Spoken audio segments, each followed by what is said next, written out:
Alright, cool.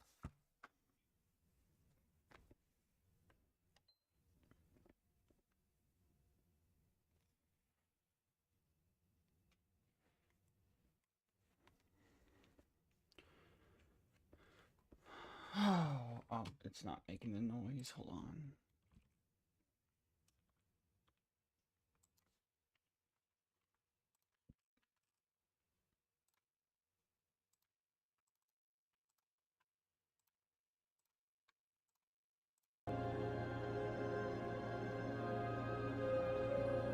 There we go.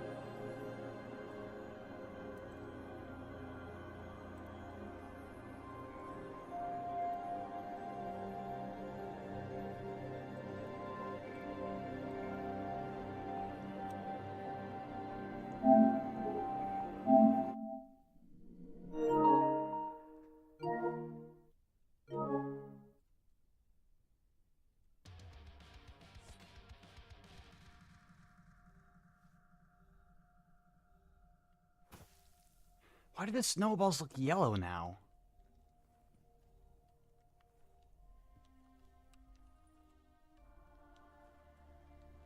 Why do they look yellow?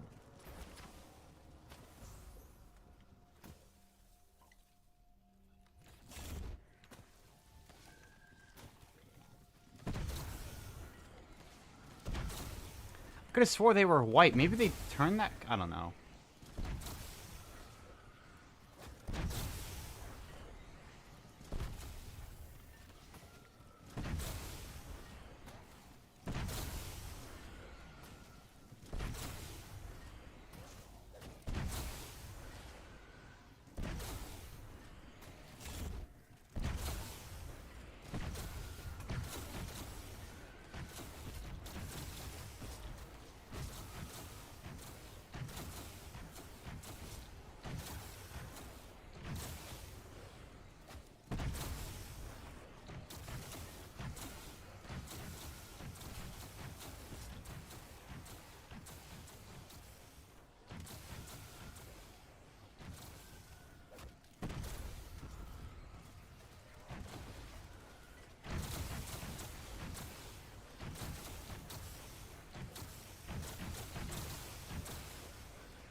As long as I have zombies at the end of this round, I want to try out that. I want to see if does the flinger actually kill them?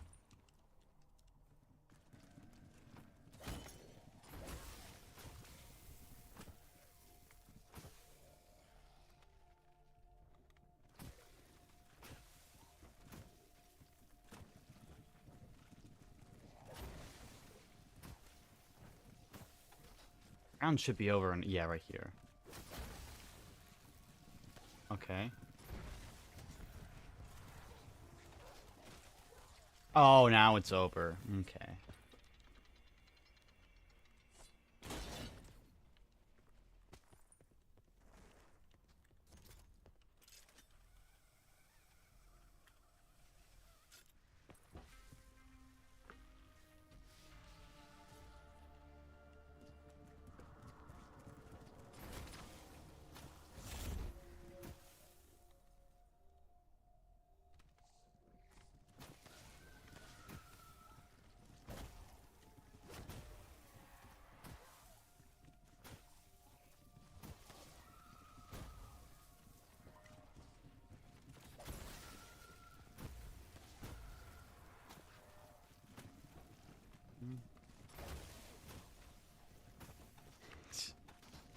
Awful.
Remember back in the old days when authors would write out their stories word by word, paragraph by paragraph, and page by page, working late into the night like absolute fiends?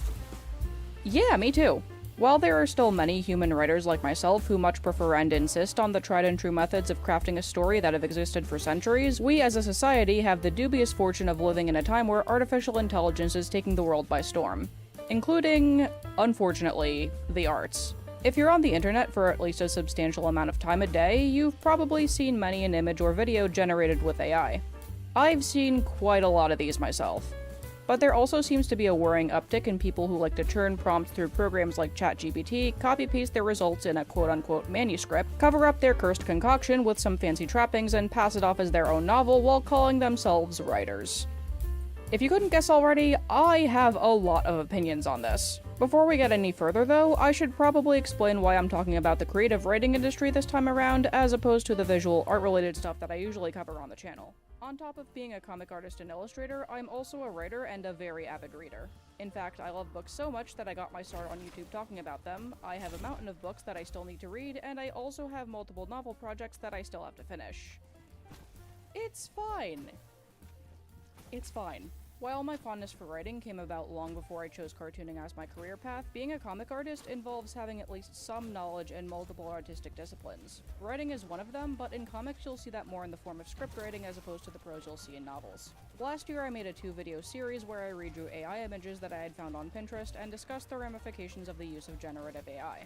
That was the last time I discussed the impact of AI in the creative space, but in light of some recent events that I will cover in this video that happen to pertain to a topic that I've been passionate about since childhood, I figured I should touch upon it again. I did say in a video last year that AI was only good for inspiration, but nowadays I would personally refrain from that because of the negative environmental impact and the fact that it relies on information that is fed to it by its users. However, if you're really going to go down that route, then you should at the very least be transparent about it and keep the effects of its usage in mind. As for myself though, I like to obtain inspiration for new ideas from the stuff around me in the real world like an all-consuming black hole because I have swag like that. Now, I don't have a problem with analytical AI, the kind that's used to detect diseases years before the projected onset, or the kind of AI that is designed to accomplish otherwise time-consuming menial tasks like lip-syncing the way it was in the remake of Final Fantasy VII, for example.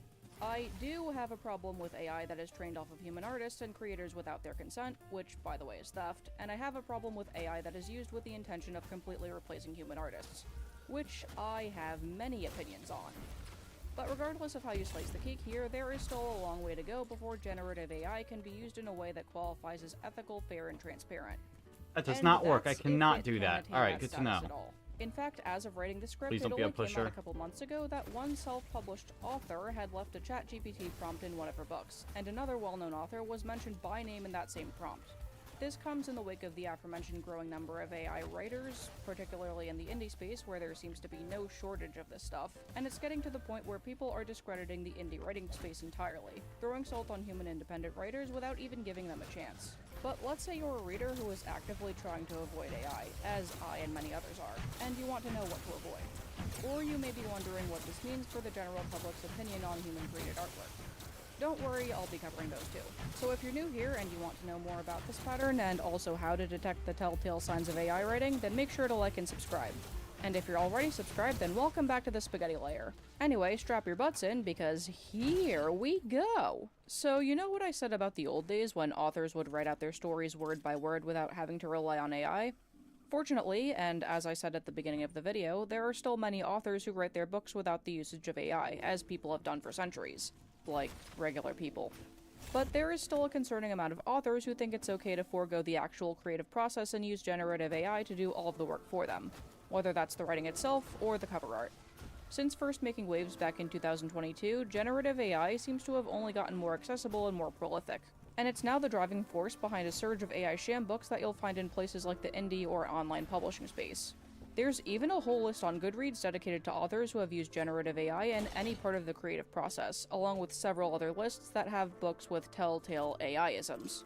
But let's look past any AI-generated covers you may find in your travels and get to the meat of the topic. In a space where AI-generated products are creeping into the indie space especially, it's important to be able to distinguish human-made writing from writing made by computers. But if for whatever reason that's something you're into, well,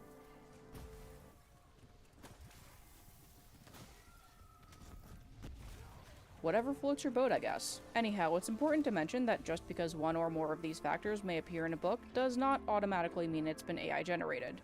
Under most circumstances, these mistakes I'm about to mention could be easily chalked up to a lack of experience and the need for an editor/proofreader. In fact, I've been guilty of a couple of these errors myself in the past. And I also want to mention that, as an example, just because an author uses hyphens or em-dashes or whatever you want to call these things doesn't automatically make the book AI generated. Those have been around and in use since before the rise of generative AI. However, when a book shows most, if not all of these factors, then it may be a good idea to call the integrity of the work itself into question. Though it's also good to exercise caution and do some digging before jumping to conclusions. The first thing to keep an eye on is the timing of the publication between books, whether those books are part of a series or otherwise. Normally, books in a series may be published a year or more apart, but if a book series was made with AI, you may see subsequent releases be published 2 or 3 months apart from their previous installments. Again, this doesn't automatically mean the books were made with AI.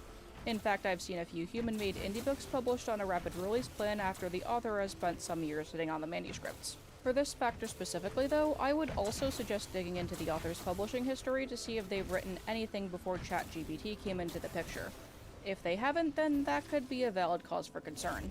As for the manuscript, that being the book's actual text, there are several factors you should keep in mind when determining whether or not this book is likely to be AI. While AI-generated manuscripts could present themselves in several different ways, there is still a pretty consistent pattern when it comes to this sort of thing. One of those is the structure of the sentences themselves. Each sentence should ideally strike a balance between style and substance without veering too far in either direction. When it comes to AI, though, the manuscripts could either read like some sort of textbook or study guide, not bothering to immerse the reader in the story, which is part of the crux of good storytelling, or it could go merrily into Purple Prose won the annual internet yapping triathlon territory. That being, if it sounds like unceasing pandering drivel that seems to go nowhere, then you may have AI writing on your hands. You should also pay attention to how the manuscript refers to certain nouns or uses certain adjectives, like walls that echo with the secrets of the universe or something. AI writing also has a tendency to be redundant in its prose. Bonus points if it uses the same phrase multiple times on a page, such as, "This was a testament to that." AI books also tend to directly violate the golden rule of writing, that being show don't tell. Everything, every detail, is hammered over the reader's head, and every little thing is explained in almost excruciating detail. Houses aren't just creations, they're meticulously planned masterpieces. Spears are used for combat, and shields are used for defense. Lamps aren't just light sources, they're marvels of the power of the human mind. You may also notice that when it comes to AI, things such as personal interactions and even descriptions of a person's eyes are assigned peculiar subtleties of meaning. For example, someone may speak with a combination of worry and provocation, or a combination of enthusiasm and fatigue. Someone's eyes may carry years of experience and understanding, reflecting the many experiences and ordeals they've been through. And you may also notice a startling lack of dialogue, and that's if the dialogue is telling and not showing. Another big sign of something likely being AI generated that I want to talk about is something I like to call a corporate sounding synopsis. Under normal circumstances, that is, with human created novels, synopses serve to hook the reader in and get them interested in wanting to read the body of the work, much like the very important first sentence of a story. To show an example of what a synopsis normally sounds like, I'll read the synopsis of one of my favorite books that I read last year, Wolf Hall by Hilary Mantel. England in the 1520s is a heartbeat from disaster. If the king dies without a male heir, the country could be destroyed by civil war. Henry VIII wants to annul his marriage of 20 years and marry Anne Boleyn. The Pope and most of Europe opposes him. Into this impasse steps Thomas Cromwell, a wholly original man, a charmer and a bully, both idealist and opportunist, astute in reading people and implacable in his ambition. But Henry is volatile. One day tender, one day murderous. Cromwell rises to heights no one could have imagined. The Boleyns, the Howards, the old families and the new cannot fathom why the king so trusts and relies on a man with no title and an obscured past. Even after Cromwell's mentor, Cardinal Wolsey, falls from favor, Cromwell manages to deliver the king's wishes, but what will be the price of his triumph? In Wolf Hall, Hilary Mantel inhabits the fascinating mind of a man little understood and widely mythologized, bringing his influence on the making of Britain into Yeah.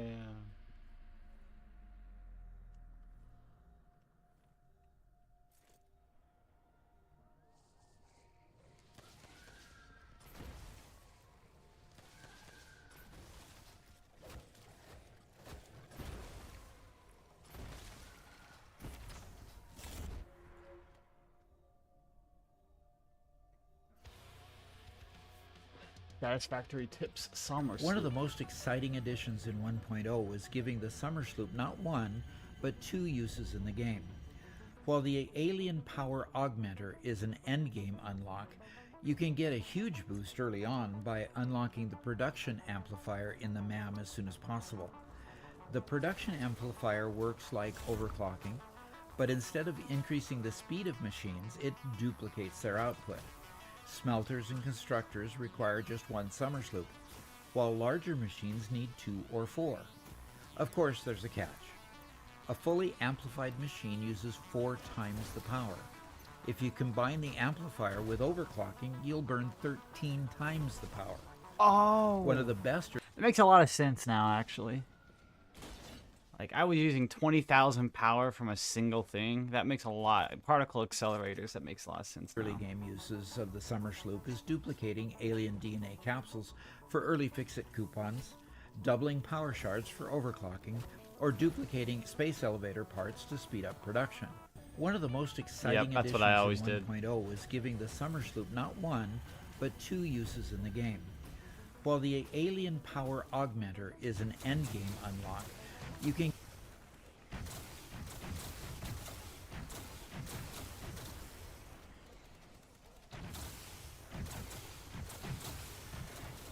I remember people hating on Juno so much Juno when she first finally came out. seems to be getting more play, but does that mean she's back in the meta?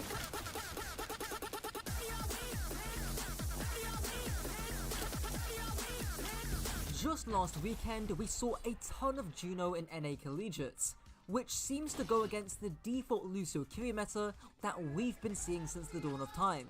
So get ready for some really tragic rage out.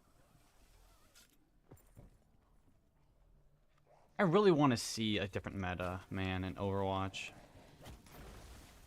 Especially with support. It's like the same 4 support every single game you ever play. Like, specifically on the pro scene. I don't really care, but the casuals, whatever. I would love to actually see, though, I don't know, I want to see something like, I don't know, Life Weaver. I don't know, what's another good one, weird one? Like Life Weaver Wu Yang or something. I don't know, something weird. Let there be something unique. Like, Mercy Wu Yang. Like, what?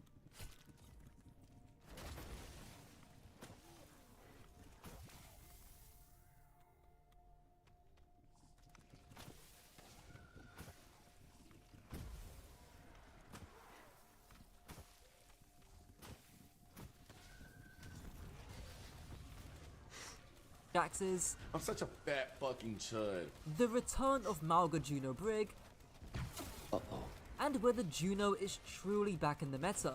The first map we'll be looking at is Runasapi, and you might recognize that, despite this being collegiate, 80% of the lobby are OWCS players. To structure this video, I'm gonna use 4 commandments, with each pillar increasing in importance to Juno's viability.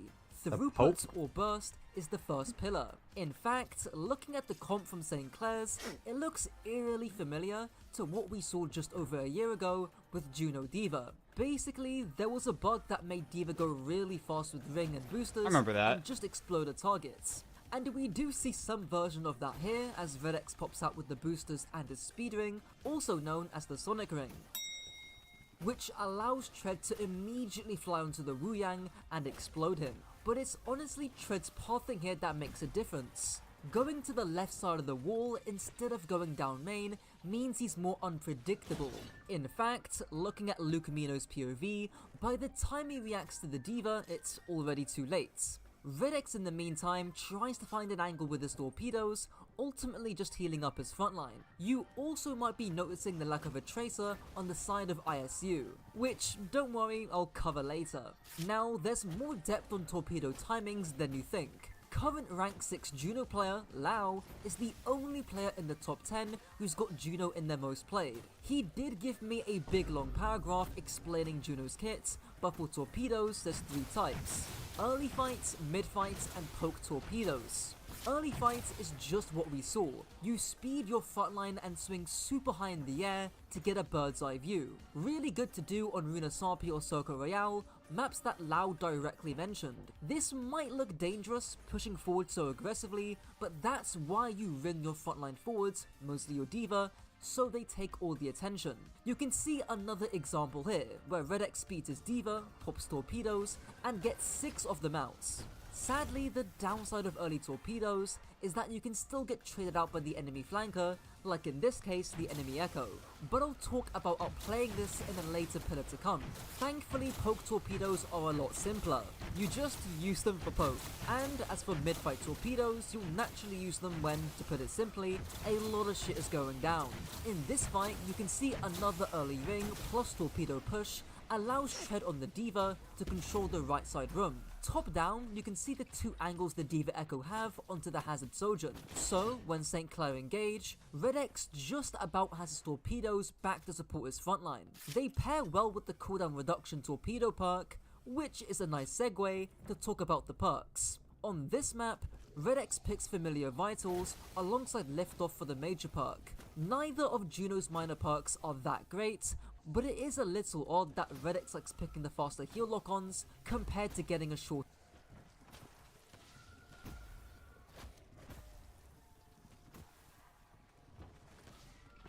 to cooldown. If you're matching another Juno and one gets all torpedoes back faster, they're probably gonna get their ult faster too, which could be fight winning. As for the major perk, the triple jump is generally better. Lao mentioned to me how important movement is to live, which isn't surprising since you can't just Suzu and TP through a wall. You also technically get a quadruple jump if you unlock the perk after you double jump. But this doesn't mean the blaster perk doesn't get used though. In this map between ISU and Fisher, Admiral on the Juno picked the blaster perk over the jump. As for why, well, firstly, he's playing into Venture Sojourn, characters that are already easy to avoid without a triple jump, as Admiral perfectly does here. He's also playing with a comp that is quite heal hungry, and considering Wu Yang is your only other heal source, the extra throughput from the gun would be quite useful. Generally though, you'll probably be picking the triple jump. Don't get me wrong, the automatic gun is fun to chase down kills with, but it's also fun to not die, and having the extra jump comes in handy for that. Now though, we gotta address the elephant in the room, the balance patch and the bans. As for balance, there's 3 main factors buffing Juno: ult charge, synergies, and flankers. Ult Charge is obvious. Juno got a straight up buff, decreasing the cost by 8%, while her biggest competition, Kiriko, got an 8%. I like how every single game, the content creators in the sphere all use a similar font. Like for Overwatch, I always, maybe it's just because I watch OC a lot, but like I always see the same pixelated font. In FNAF, you always see that one, that font that has like the glitches in it. Just interesting. Zombies, I mean, you always see the zombies font, but you know, that's normal. Increase last patch. Basically, there was an over 600 point gap compared to Kiri when it came to farming up ults. Now though, that shrunk to under 200 points. And for clarity, each point corresponds to 1 point of healing or damage. If you're wondering how that looks like in game, you can see that once Redx gets his ultimates, Lucamino is 81% to K-Rush. That would have been just over 87% without the nerf, or just under 93% without the buff. So it's very meaningful, especially considering the Ray is what allows Redx and his team to win the fights, and Lucamino is just 10% off his K-Rush. Shout out to those who also noticed that the point is capped at 67%. 67%! 67, bro! 67. The second balance bit, That guy's so Synergies, brain mainly rotted. refers to the Brig. In other words, if Brig gets buffed, so does Juno, and frankly, Brig's gotten tons of micro buffs over the last few months. Lastly, the recent nerfs to Genji and specifically Tracer make it a lot easier to play Juno. In fact, the times we did see Juno in the past was when Lucio and Tracer were banned, and to be honest, when we see Juno, they still are. Back on Runa Sarpi, Lucio was banned out by ISU, and on New Junk City, St. Clair's then banned Lucio as well as banning the Kiri on Shambali. Swiftly moving to the third pillar though, which is the walk up. Basically, how do you make sure that you aren't playing too far away, that you're not split from your Brig, but not playing too close, that you can just get one shot by the enemy Echo or Hazards? There's two keys here. Frontline and distance, which we see in this fight. Now when I say frontline, I'm referring to the D.Va Tracer here. In other words, they need to be applying some kind of pressure to draw attention away, which is what happens as Redx pops the ring to enable their aggression.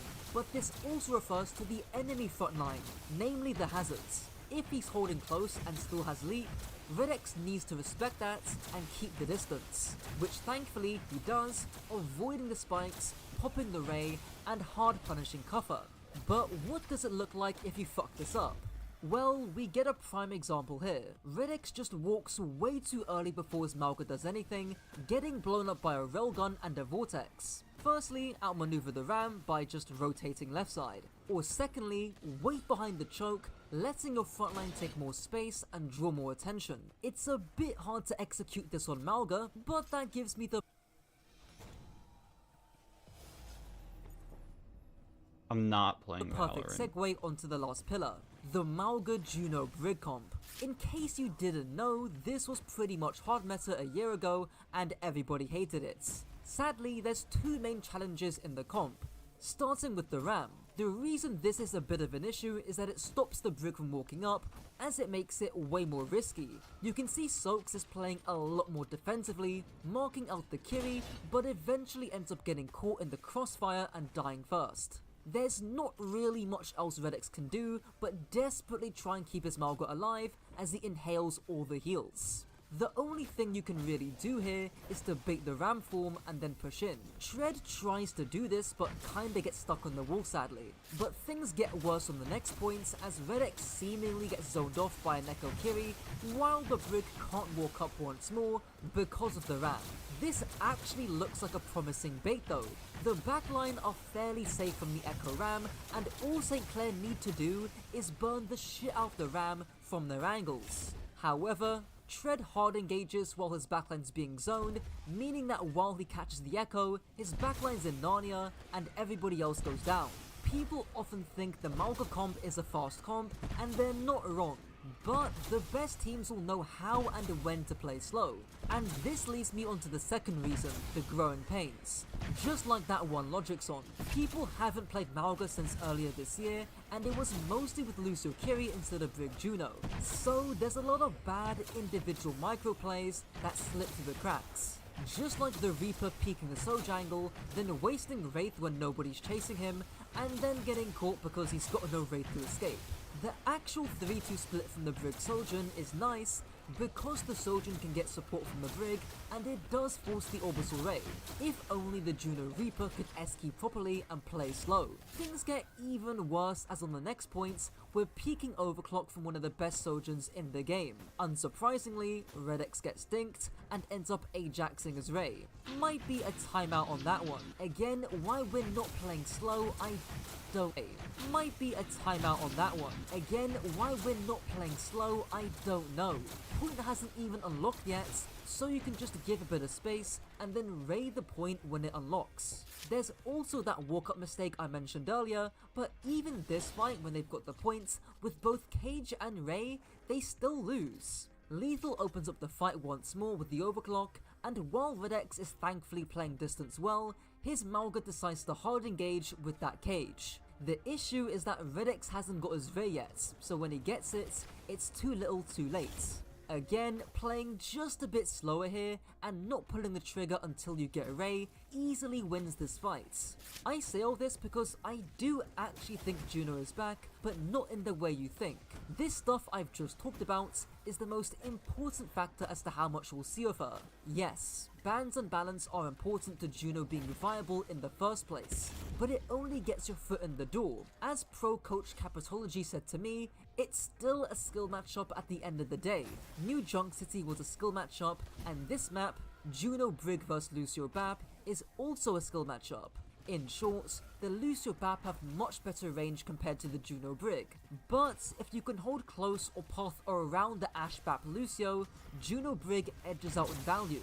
Listen, Juno's never gonna be back to where she was a year ago, and if she was, I wouldn't be talking about playing slow for ult charge, because she'd already have the ultimates. But if you're good enough, she is back. And she looks pretty balanced to me right now. Anyways, that's the video. Subscribe if you enjoyed and click the video on screen too. Until next time.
Oh, this guy on phase 4. He's on phase 4, isn't he?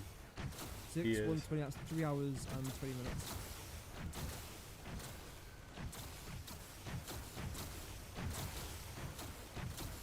That's only going to give me...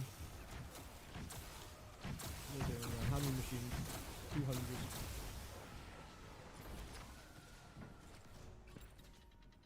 $6,000 megawatts. Which is better than nothing. Yeah, 30. Okay. Right. Right. Do I make more liquid biofuel? 'Cause the other thing that I could do is have our biomass burners on for about half an hour to get our system fully flowing. But it should then mean that I can get like 12k megawatts, which is actually pretty decent. I can't imagine I'll be consuming much more than that. I don't really think we have much of a power problem. I know it looks like we do. Insane. 800 by 800?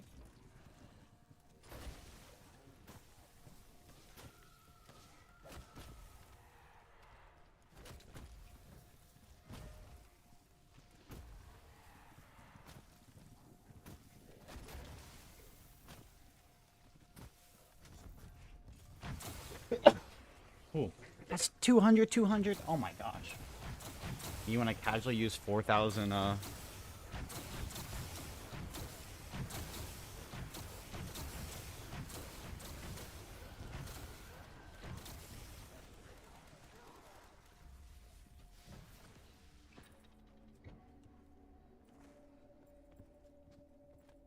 40 insane BO4 tricks you need to know?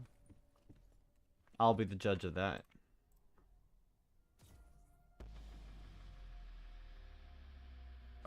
You'll need to make use of the next trick, which is getting free shield blasts. After you turn on both power switches, on every single round, one afterlife box around the map will be sparking. If you interact with it while holding your shield out, you will get max shield blast no matter if you have the normal shield or even the upgraded shield. Which, speaking of, upgrading the shield on co-op can be annoying, but there is a trick you can do so everyone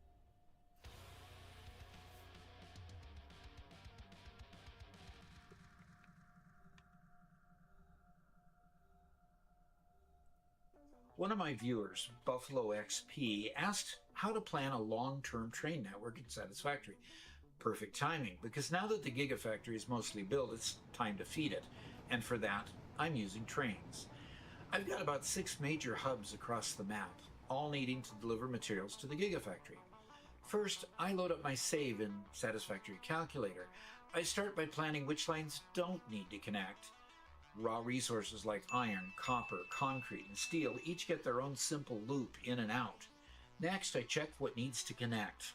Compacted coal, turbo fuel, quartz, plastic, aluminum, and a few smaller factories.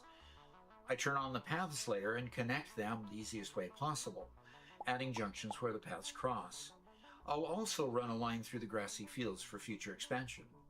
For these shared lines, I use double tracks, one lane each way. To keep trains moving smoothly, I add signals and junctions so trains can choose the right branch. That's it. Simple loops for raw materials, connected lines for everything else, and signals to keep it all flowing. One of my viewers... Interesting. Alright, I'm gonna watch this show while I play now. Let's see here. Hulu.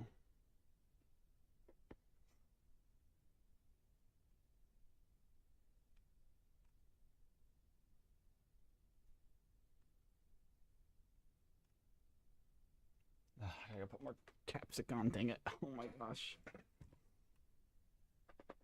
1 second.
Okay.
Okay.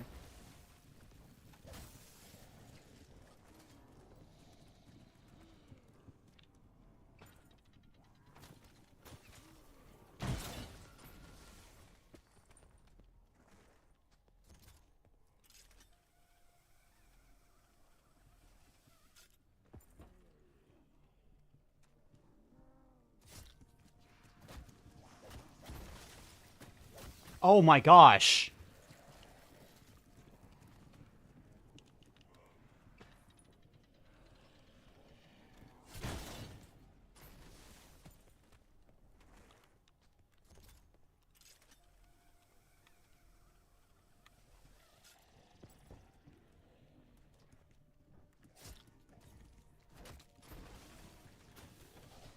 I hate this.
Had a dead of night. I downed it.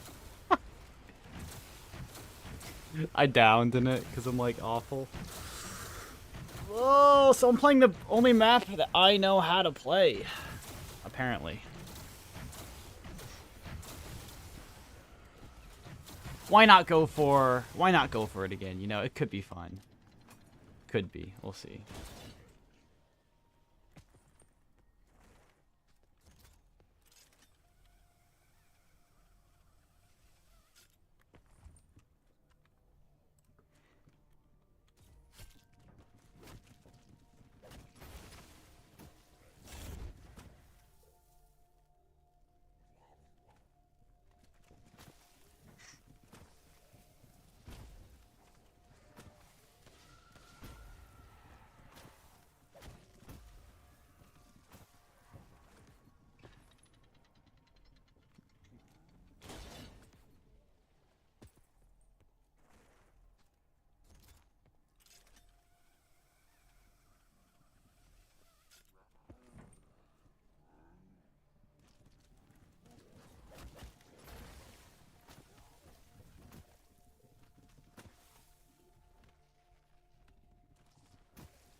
I need to piss snowballs. I do not, thankfully.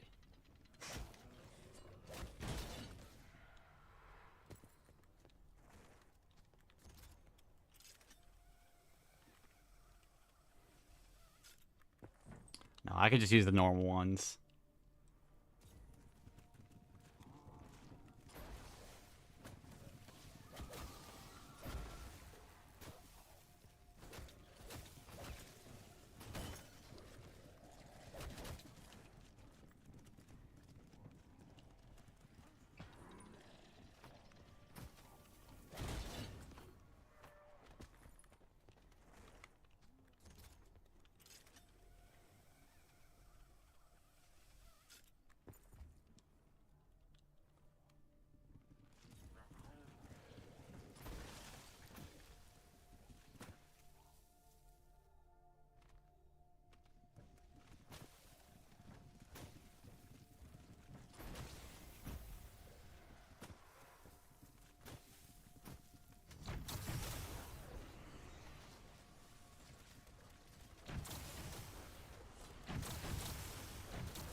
I love Ryuk in this.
So in 3-4 high rounds in general.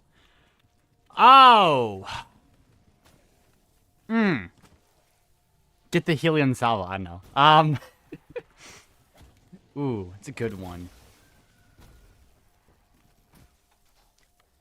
What do you think?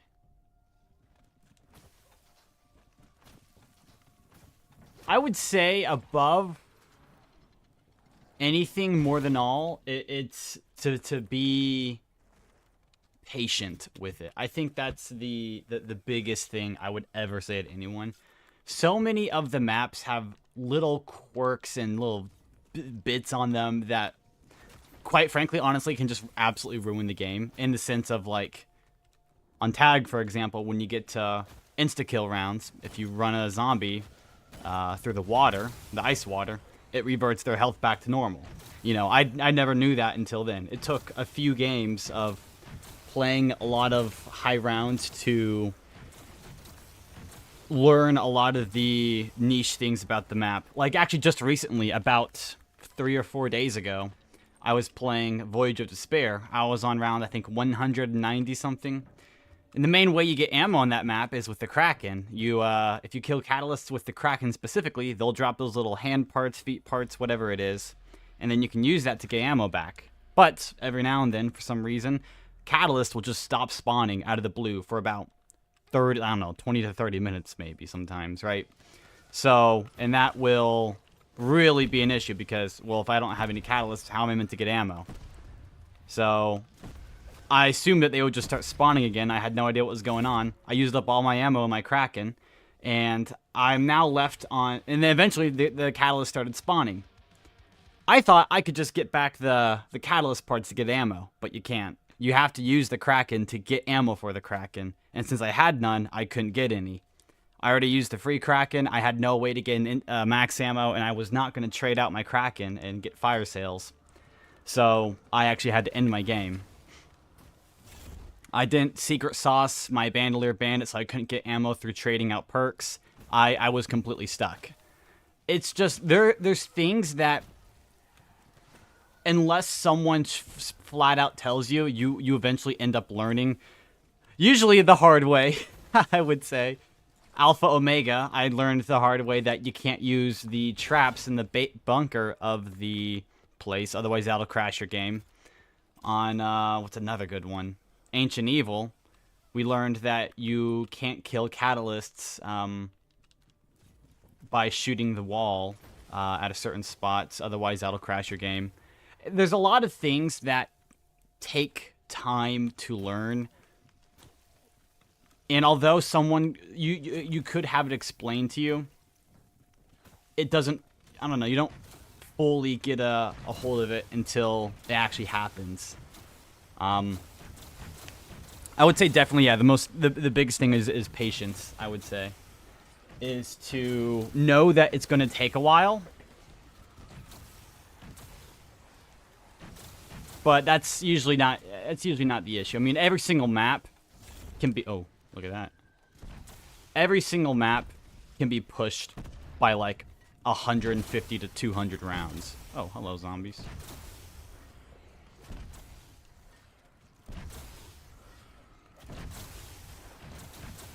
So, every map can be pushed a lot. So, even if it takes a while, as long as you end up playing more than the other person, you'll end up getting the record. So, oh, what about Dead of the Night? Yeah, even that map, yeah. Oh, it's Bradley. Oh my gosh, it's Bradley. Hello. Dead of the Night, it's probably the same thing. Although for Dead of the Night, there's not really any big issues that happen on that map, thankfully. That map's pretty sound. It's pretty stable. I mean, once you have silver bullets, good to go. It's just, you know, camp in the master bedroom. I mean, you can camp anywhere, really. I think master bedroom's the safest. Camp in the master bedroom, use your ammo up, go run and get more ammo, and rinse and repeat for 500 hours, you know, forever. That map, there's not really any issues that you run into that oh, here's another one that you run into on this map. Pushers. I can stand here. Oh, no, not anymore, I guess, but That's another thing on this map that you have to deal with. I call them pushers.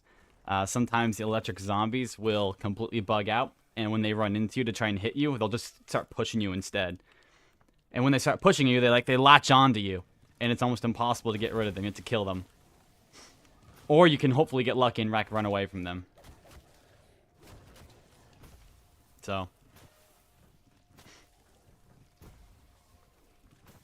yeah, Dead of the Night. A lot of that one is just play better than the record. Which honestly, okay, it's I think to get record, it's about 100. You'll have to play about 180 hours on that map.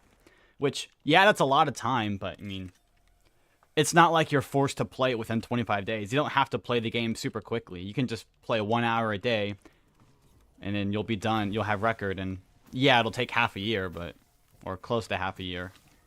But you know, Dead of the Night is the graphical errors, which I'm assuming happen. Yeah, I think it is.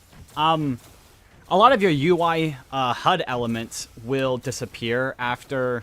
I've noticed on PlayStation it's about 55 hours, and on Xbox it's after about same time, but it doesn't 55 hours of in-game time actually playing on PlayStation, 55 hours in real life time on Xbox. I've noticed those happen. Other than that, though, there's really not too many issues. I don't think any of the other maps have lighting issues. I know Tag, once you get to about 55 hours, 60 or so, the lighting on the map just completely flips out and everything goes kind of dark. Which is kind of neat, really. But other than that, really nothing else too much happens on that map. Oh, I will say, though, I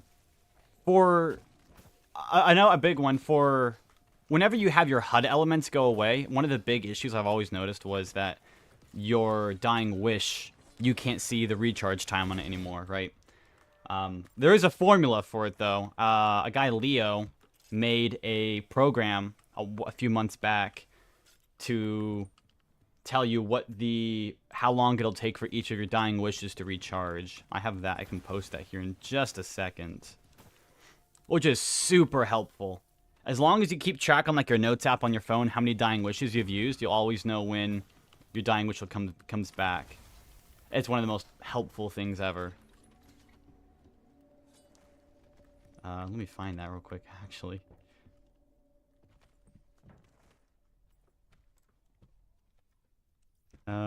Discord.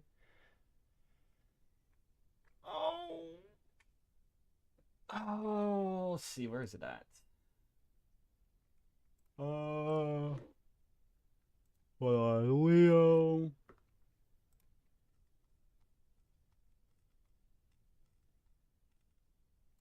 Oh, it's a PNG, or it's an image. Never mind.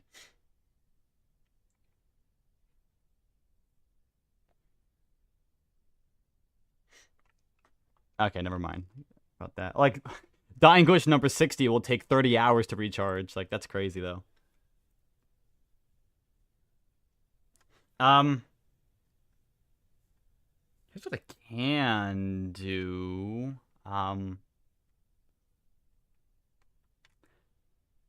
What's the form? I forget the formula for it. It's okay, so dying. It's so. Oh my gosh. So the recharge time is equal to the number of Dying Wish used.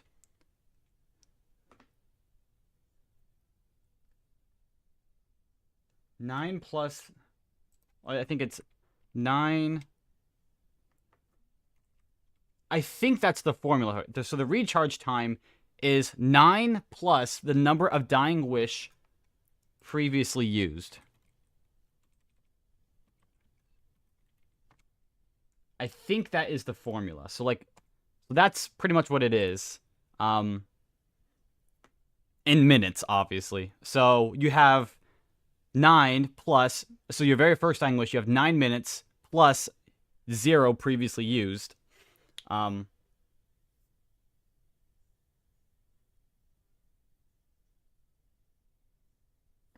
hold on. Wait.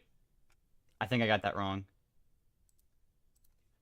If I do 9 plus previously used, It's +2, +3, +4, +5. Wait. 10 plus previously used. 1. So you have 10, 2. No, that's not it. Oh my gosh. I don't know what. Shoot, I don't know what it is. It's like you have your first Dying Wish is 9 minutes. Your second one's 11. Your next one's 14. Then after that, so you have like, what is it? 9, 11, 14, 18, 23, 29, 36, 44, 53. It goes up by 1 minute each use, pretty much. It goes up by 1 minute every time you use it, or like it adds on 1 minute of recharge time. So your first one takes 0 minutes to reach, or it takes 9 minutes to recharge. The next one takes 2 additional minutes to recharge. Then it'll take 11 minutes plus 3, which is 14 minutes. Then the next one's 14 minutes plus 4, which is 18 minutes. The next one's 18 minutes plus 5. Oh, I know how to do it. It's the previous recharge plus 1. That's what it is. Yeah, so it's the previous recharge time plus 1, but that doesn't work for the first one. So I think it is recharge time is equal to previous Dying Wish time plus 1. I want to say it's that now. So previous Dying Wish time plus 1. So obviously that's not going to work for the first one. So the very first one you add, the first one you add 2, but for every one after it's plus 1. I think that would be correct now. So very first recharge Dying Wish you take, it's plus 2, but every single one after that, it's your previous recharge time plus 1. So 9 minutes is your very first one. So plus 2, which gets you 11, and then so from 11 and on, so your is 11.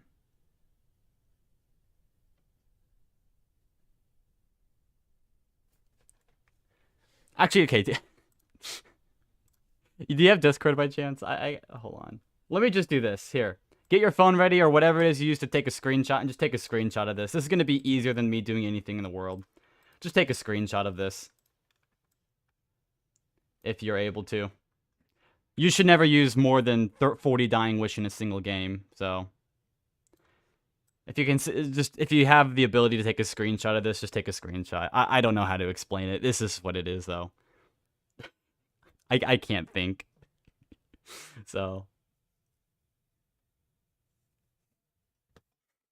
I'll leave it up here for a second. I don't know how to explain it. It's 9 minutes 11, so it's like plus 2, plus 3, plus 4, plus 5, plus 6, plus 7, plus 8.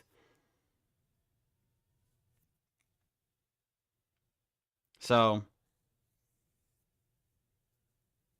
I know how it works. I don't know how to explain how it works, though. That's the thing. I know for a fact there's a formula for it. I can't think of what that formula is right now, so hopefully you got a screenshot. I can't explain it for the life of me. So that there works.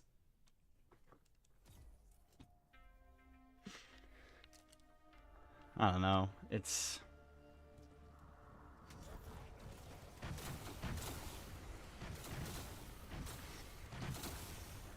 previous Dying Wish plus 2, previous Dying Wish plus 3, previous Dying Wish plus 4.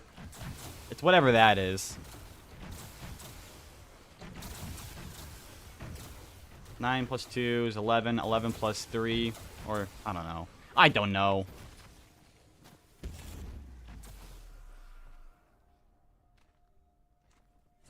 Dying Wish sucks, man. All right.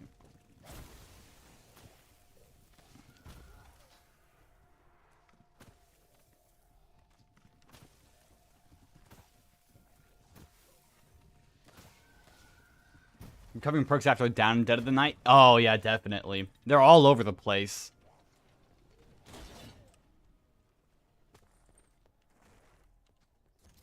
I mean, so you lose.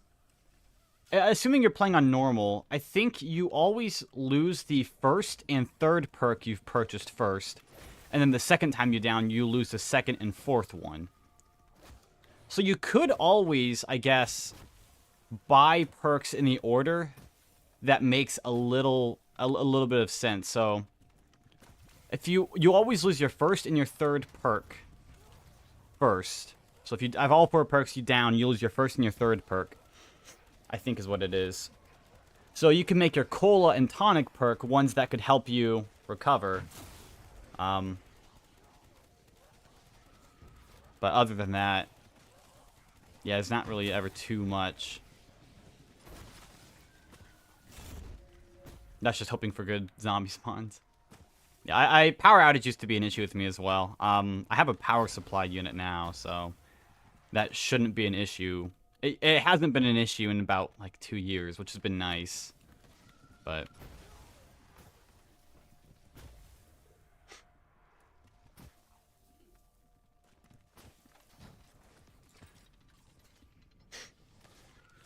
oh, hello, Hamaz. Hi. I'm playing Tagged or Toten.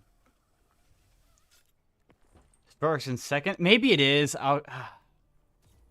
Then third and fourth? Okay, maybe it is. First and second? Actually, no, I think you're right. No, you're right. Don't listen to me. No, you're right. Dude, I don't know. I think you're right. So yeah. The first 2 perks you purchase. That sounds right.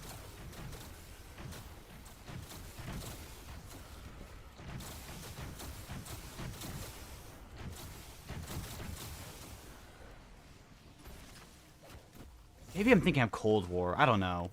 I have no idea.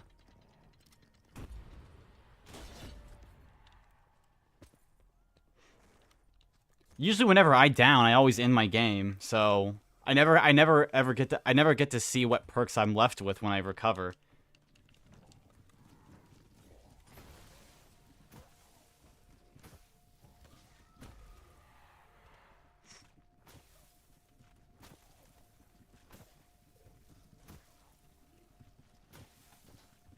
Oh. Thank you, dogs.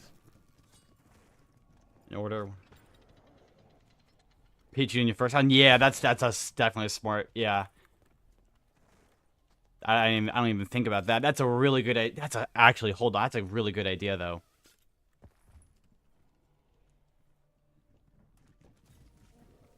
Oh, that's actually a really good. I didn't even think about that.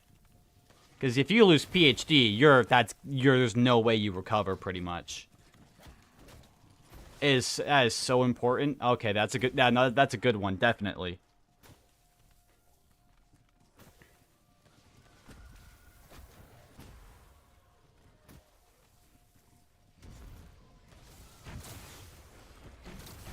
Oh.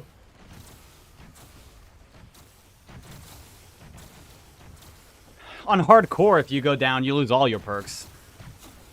So that's not an issue for me. But the Tundra Gun also only does like 50 or I think 25 damage or something. Oh, hold on. That was a bad shot. Reset, I believe. I hope so. Hopefully I don't down like the last map. I don't know. Once I get to 163, the game will become, I think, a lot more manageable for the most part. Once I get to insta-kill rounds, it'll be nice and relaxed for a while. I got about, 44 more rounds to get there, though. And insta-kill rounds, depending on how good I am at chaining here, it should take another 9 hours to get to insta-kills. On average. I don't know. Usually I get to insta-kills about 12 hours into a game. But if I don't suffer from a skill issue in my chaining here, then maybe I can do it sooner. Like that.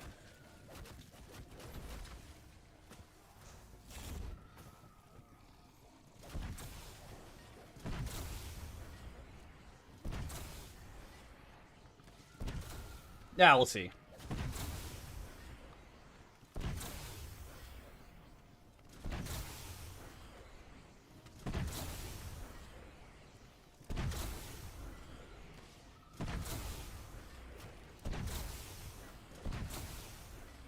Match that you could see resets on? Okay. Dead of the Night, actually. Dead of the Night, I don't know why. I don't know. I just have a big skill issue on that map. I know that for a fact. I've died like 3 times in the past, I don't know, 2 days on that map. 100 plus, I'm pretty sure. Or close, like, above, at least above 70.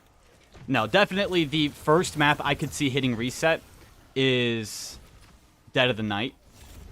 That one has the most potential. By far. You could get another 200 rounds on top of current world record. After that, I would actually say Tag, just because it's already super close. It was proven possible. It's just, well, you got to do it. After that, oh my gosh, I don't know. I would probably argue Blood of the Dead would be the next easiest one to do, or the next realistic one. We already have a 200, I think, 30-something hour game on that map, so...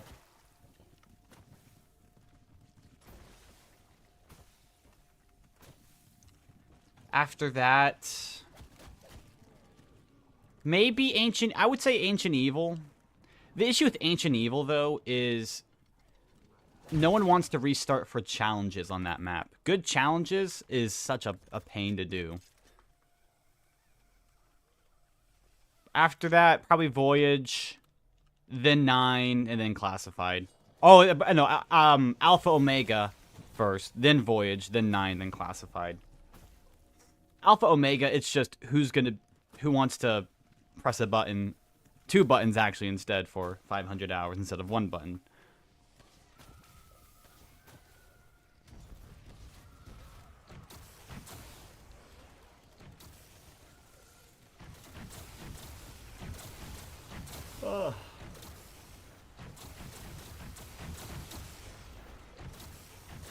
Yeah, Dead of the Night, though, is by far the easiest map to push that no one just has pushed yet. 9 reset would be rough. Oh my gosh, it would be. I can't imagine anyone is ever going to get reset on 9 unless they play... I don't know.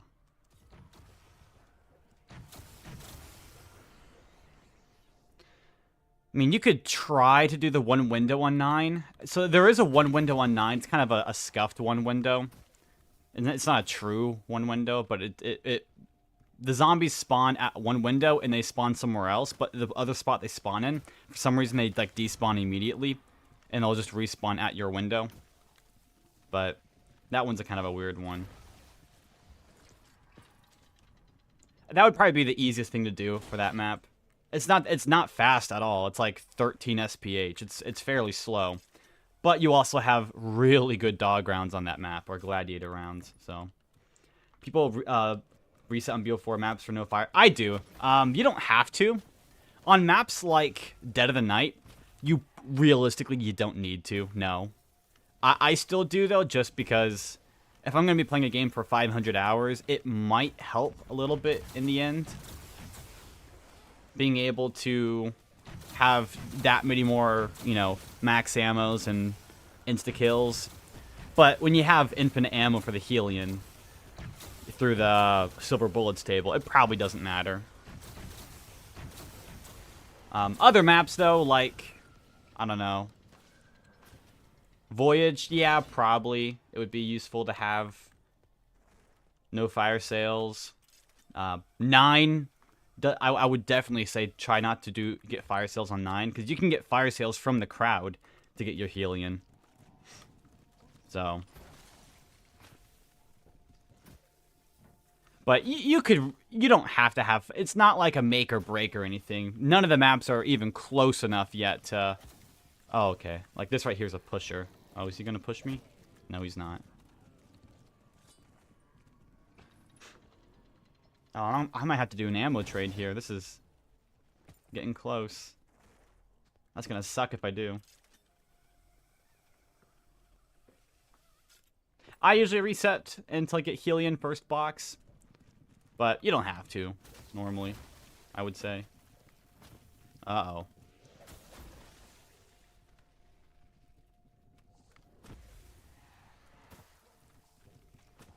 I got 2 bullets left.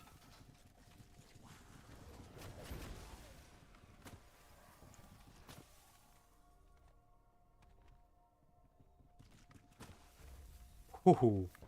Alright. What are the odds my very first shot on this round will give me a max ammo? I don't think it will.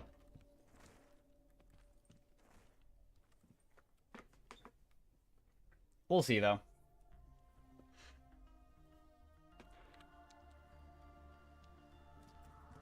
I'm gonna let them all pile out here. Bring them over here. And shoot right there. Oh. Nope, no max ammo. Okay. Unfortunate.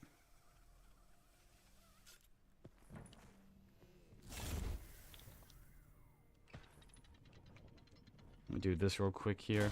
So, alright, so I was able to make it to 120 without doing an ammo trade. That's not bad. Here's the thing, though. I know I'm due for a max ammo, like, right now, so. Let me let some zombies pile through here first. Alright.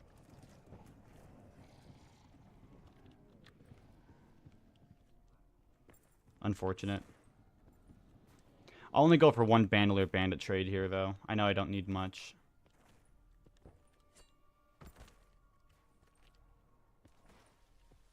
On hardcore is 51. Nice. I think my... Oh my gosh, hardcore. I've never played really hardcore on that map. The most I've ever done... Okay, I've never... Okay, 9 is actually my worst map in all of Black Ops 4. I don't even have a round 100 on that map. I think my best is around 93. I've never gotten 100 on that map. In all, I have probably like, oh my gosh, over 10,000 hours in this game. Never done that still. I'm so bad at 9. I'm awful at that.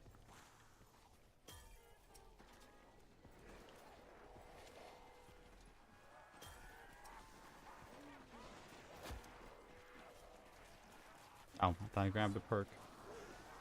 That's time commitment. People haven't pushed BO4. There's not enough interest in it. I think that's the big issue. There's not enough. I mean, literally, I think up until... Oh, there's my Bandolier Bandit. Up until I started playing Black Ops 4, and no one ever went to go see what the, you know, most time you could play on the map would be. Like, there's resets time on all the other maps, and everyone knows about those, but no one has ever done anything reset test-wise until I did it. I remember doing my first reset test. I was posting about it in the ZWR Media tab, and I was getting flack for it, and I'm like, you know, why are you testing this? No one's ever going to get close to hitting reset, you know. You're testing a useless thing. I remember specifically Skrine said, it's like trying to figure out how many knives it takes to kill a zombie on like 100. It's sure you could test it, but it's useless information. So, no one ever tested it, so I did. Figured it out, but...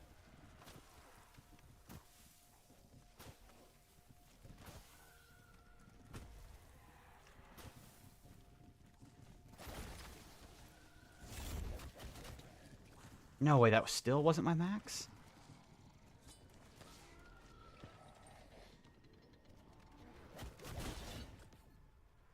$520. Yeah, that's the other thing. No one wants to play for that long. There's 3 people I can think of. Two other people besides me who I can think of who would actually be willing to play a game that long. Jake, or sorry, 3 people in total. Jake Snust, IMZ, and what's his Bejris. Those are the only people I can even imagine playing a game that long. Maybe White Reggie as well if you were ever to play again. But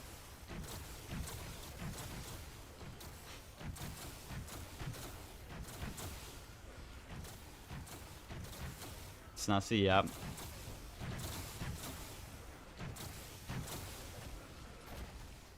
Oh, you're kidding me. Still, I don't have my max. It's crazy.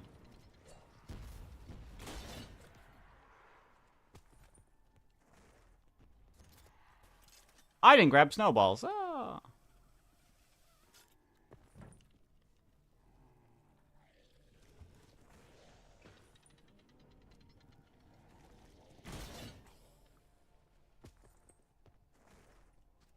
Yeah, I suck at zombies on keyboard and mouse. I'm awful at it.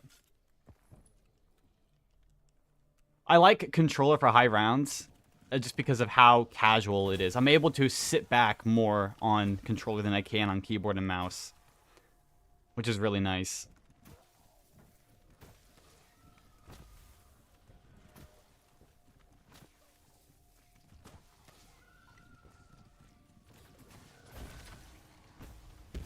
Oh my gosh. My max is actually the last thing in my little rotation here.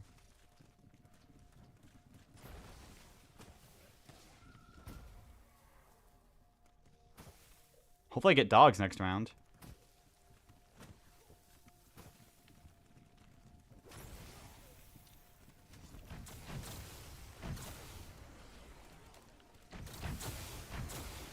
Hopefully this ends round.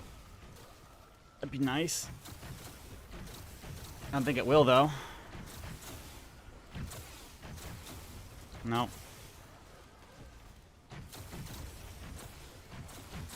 Dang, I should have gone for... I could have sworn that, you know, I would have gotten a max there.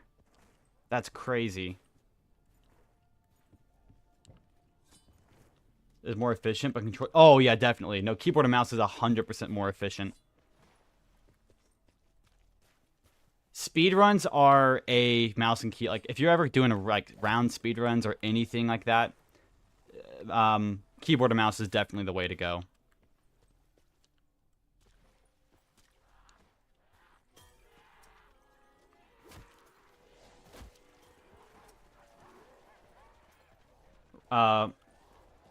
Why do you go for a reset on hardcore rather than normal? It's mainly because of the insta-kill rounds. The insta-kill rounds make the game really interesting. And it allows me to, it saves my my head. So once you get to round 3, oh, there's another one. Do I go back with just this? I think I will. It's lucky. On normal, the health caps out at round 35. So there's, you would never have insta kill rounds on normal. And so I would always be forced to do ammo trades like this the entire game, play in a stressful way, and I just don't want to do that. I'm lazy, right? So what I do instead is play hardcore. You get insta-kill rounds on hardcore on this map, and once you get to round 362, every round from then on will always be an insta-kill round. Since it only takes about 100 or so hours to... I still don't get it, wow. Since it only takes about 100 or so hours to get to infinite instas. After that, you could just swap out for Ethereal Razor and just press the knife button for the rest of the game right outside here. Right on this ledge right here above me. And then I can just do whatever I want. Like, I don't even have to look at my screen for hours on end. I just have to press the button and that's it. It's so nice. The main thing is I'm lazy.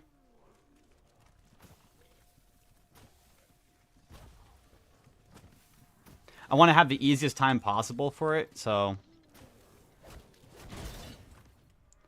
To run hardcore on Dead of the Night. So, in my opinion, the line of reasoning I'm going with only applies to Tag. There's really not any other map in the game at all that you can just turn your brain off with and play like that. The only other one that's closest to it is Dead of the Night. But even then, you still have to do stuff. Like, literally, all I have to do on this is this here. This would be all I would be doing for hours and hours and hours on end. The hard part with hardcore is actually getting to infinite instas. Once you're there, it's super easy.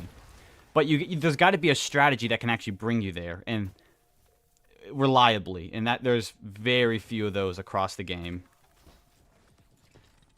Having instant weapons or traps, yeah. Like, a Voyage of Despair, I don't think it's even possible to get to infinite instas on hardcore. It might be, but, you know, it took IMZ almost like 90-something hours just to get to 220.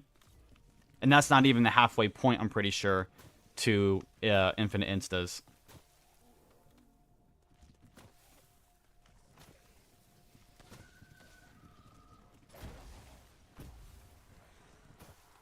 There's some maps where it's just not realistic to do. Oh, this is round, okay. I'm not going to waste a shot on him. I'm going to get a snowball.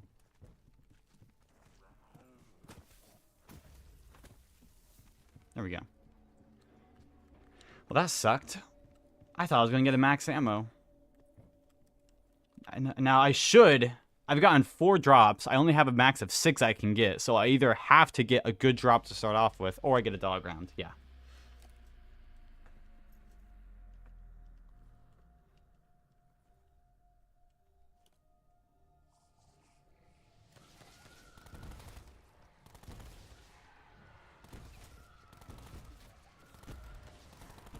What's interesting about this map here, this spawn right here is active when you're in that room, but technically this spawn right here should also be active. For some reason, this spawn does not work. I have no idea why. This spawn here does not work. And that's why it's a 1 window. When I'm standing in this room here, I'm in the active zone, right? The bridge, and every adjacent zone will also be active as well. However, since the only adjacent zone is the outside, since both these doors lead to the outside, and that spawn out there doesn't work for some reason, this is the only spawn. So, because they screwed up on that, this is the best strategy in the game. But, even if they did have that zone out there working, this would still be the best strategy in the game. Because they would just run around to you into this room, and it would be a 2 spawn. So...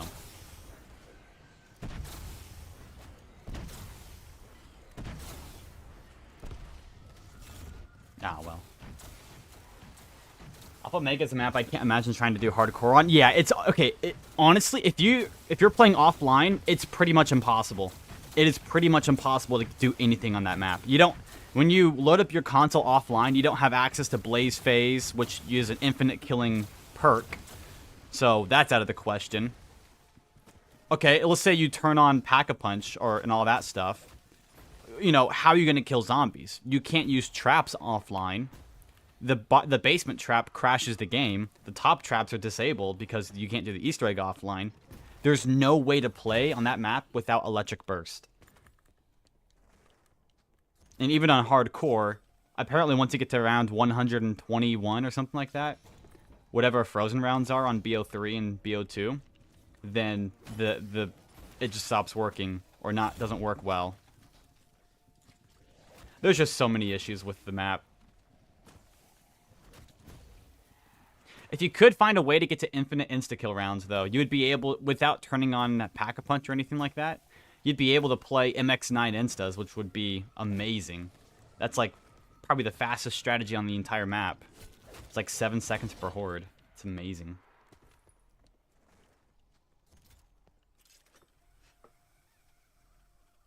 I don't know how many people... I mean... the closest I've ever seen someone to do that is, I think, Chemstrikes. He got to, like, I think 140 or something like that.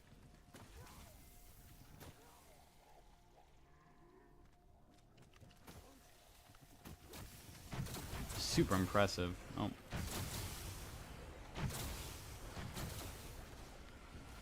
Let me bring this up real quick. Let me see...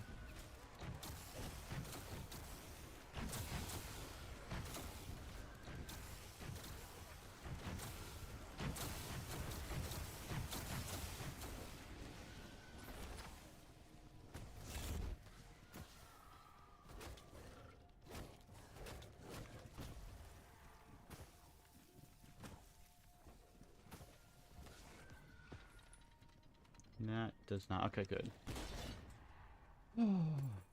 Only... I don't know, 41 more rounds, so... dogs... Only 35 actual rounds, really? About 35 to 32.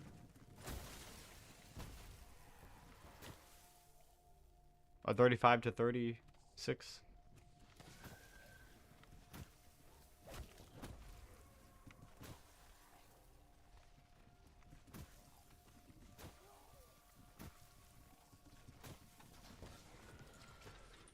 Time to find something to watch. Oh, that's right, Death Note. I was watching Death Note. So.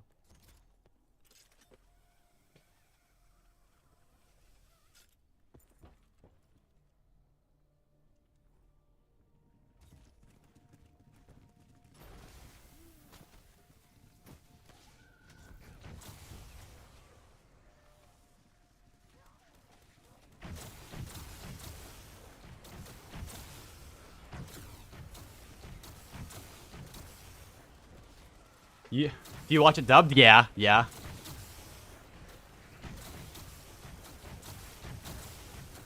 Yeah.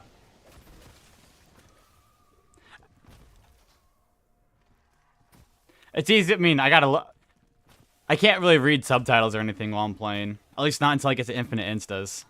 So. Dubbed it is. Also, this is like one of the better dubbed animes.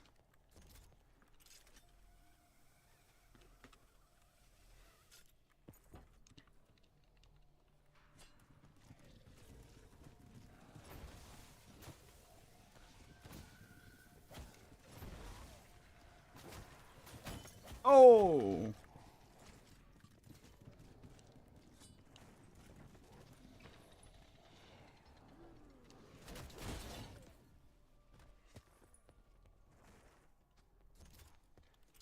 That's not when Life Pin comes in. Life Pin? I actually, when I initially watched it in my other tag game I played a while back, a year ago, I stopped watching it after, spoilers, so cover your ears if you don't want to hear this. Good, okay. After L dies, I stopped watching, so. But I'm gonna try and I'm gonna watch it all the way past that until I get to learn about L and N, or not, or N and whoever the other guys are.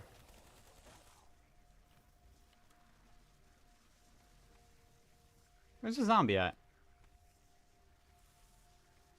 Oh, he's invisible, isn't he? Oh, I hear him. There you are.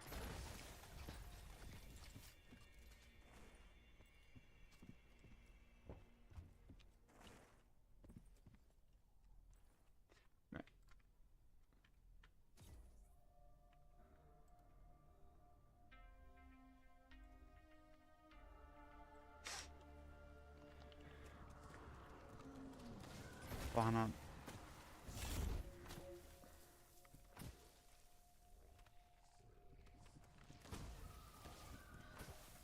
Zombie had to have a shawarma break. Oh my gosh.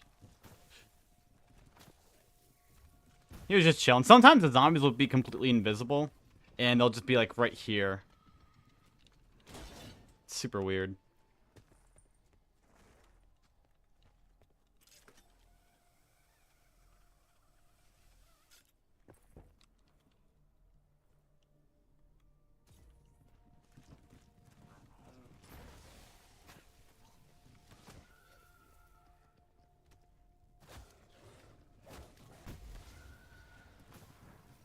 Ooh, I missed.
I remember this part of the not game, the show.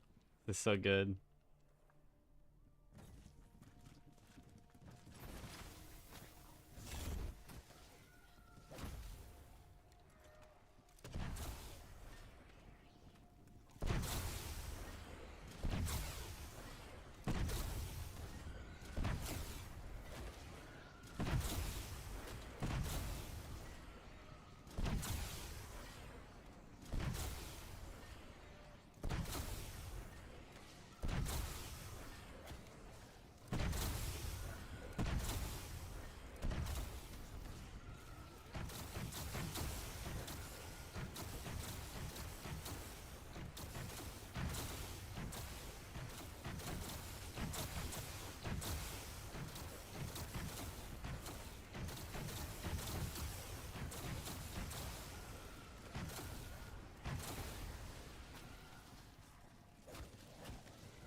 Hack beat attack didn't crash your game. Oh my gosh, you could probably hit 700 easy.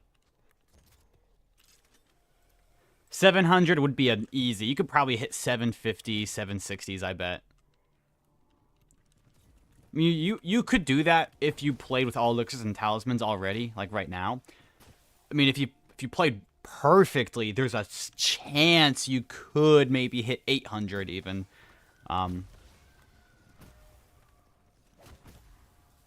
But that requires like such an unbelievably specific setup and luck. If it didn't crash your game 90 hours in, oh, this map would be such a cakewalk.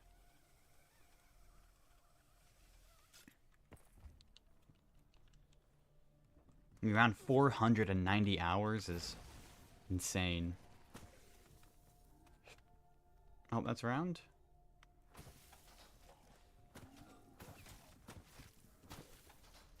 There we go. Yeah, probably like 750, 760.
A little late, I would assume.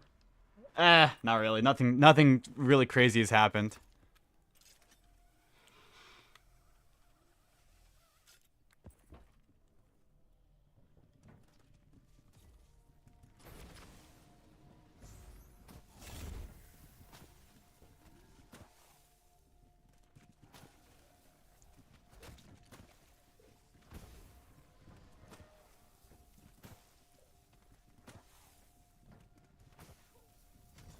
Just got out of bed. I woke up at like 8 a.m. It's about 3 hours ago.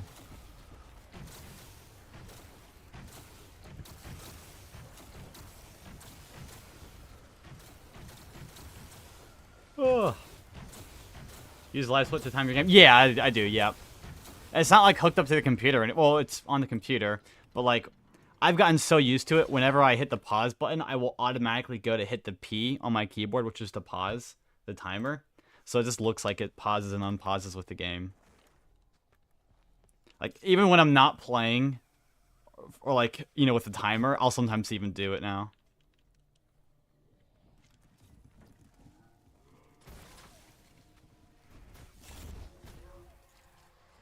Oh wow, look at that, that was weird.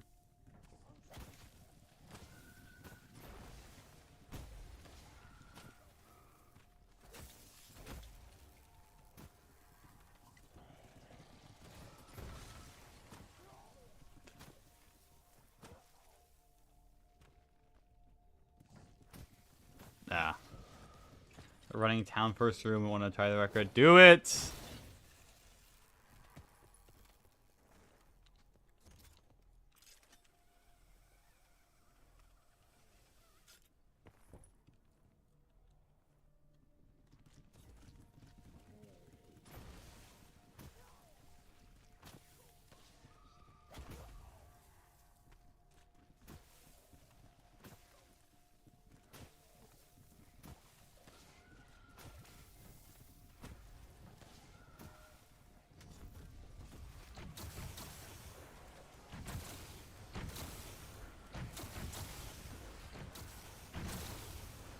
You keep live split open, or is way to save it? Yeah, you can save it. What I usually do though is I will, once I'm done with streaming or playing for the day, I'll just close it. Since the game's live streamed, I'll go back before I start up again. I'll reopen live split, go to my previous stream to go see what the last time was before I ended the stream, and I'll just I'll set the time to that. I'll just reset the time usually to that. Joy-Con drift. Actually, I don't know. I don't even know what that is. Like Joy-Con controllers.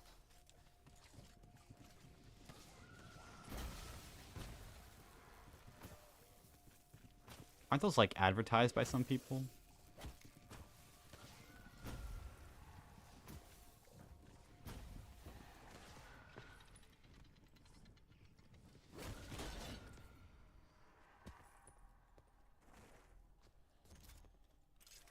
Barely above average in skill. I have less than 150 hours in Dang, that's it? I mean, I probably don't. I don't know.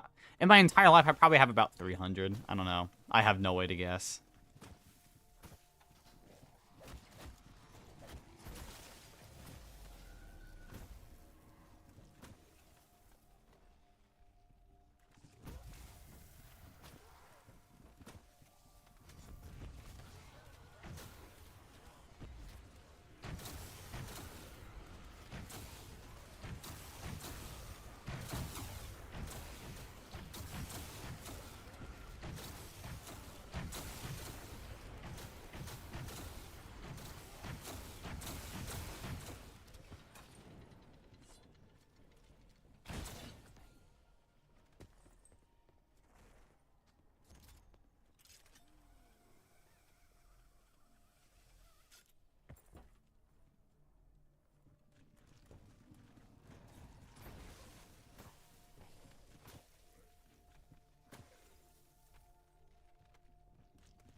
forgot how good that part is.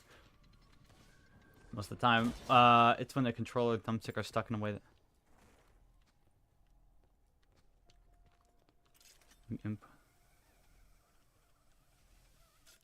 Stuck in a way that makes moving. Oh, okay. Oh, so stick drift. Okay.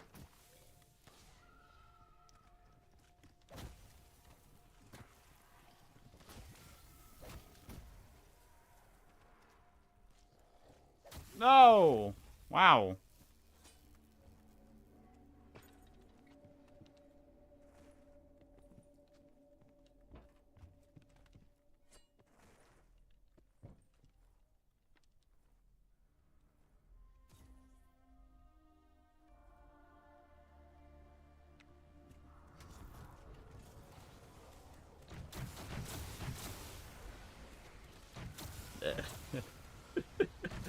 Bruh. Hi, Mad Dog!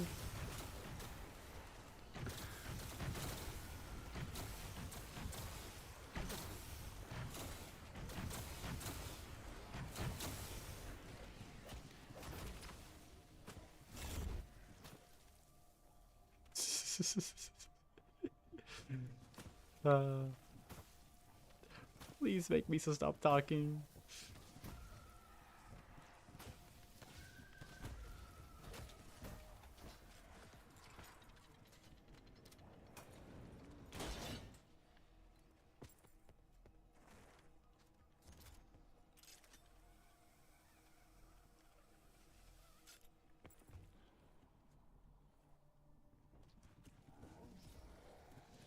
Took advantage of me? That's like Light's whole thing.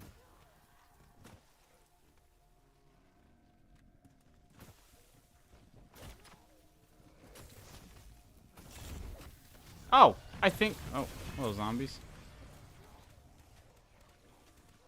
I think the snowballs are one shot now. Oh, maybe not. I don't know. Doesn't look like it.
Another game done in that game. Good luck! Good luck! May you get, like, I don't know, a 700 or a 650 or whatever the highest round you can get on that is. Easy 600, right?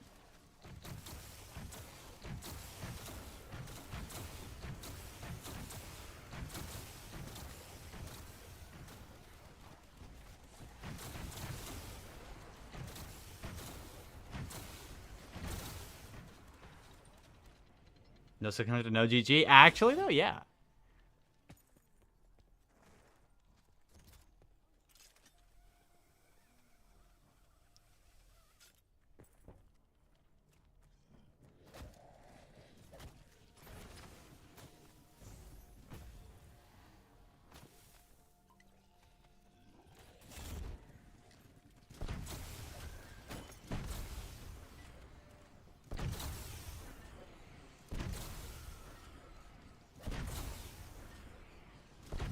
Can't chain for the life of me.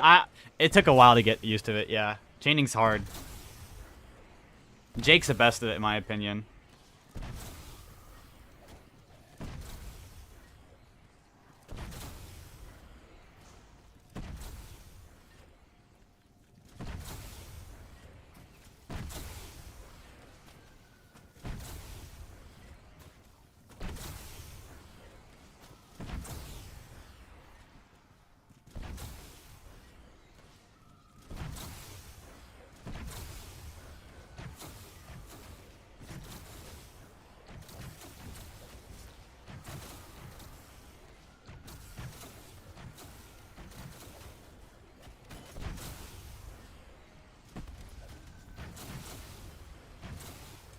Whew, good. I'll place him.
Ooh, poor Matsuda.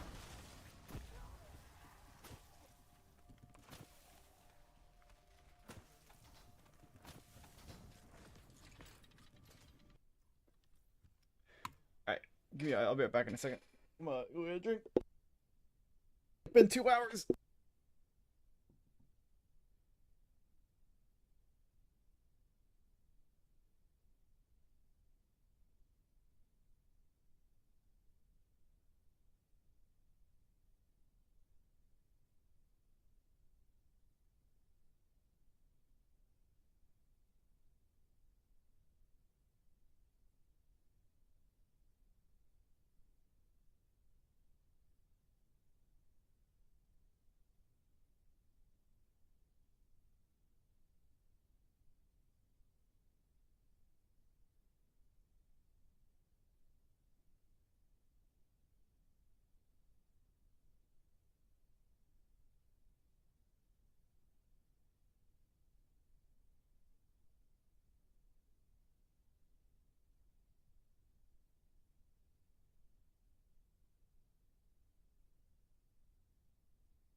Okay.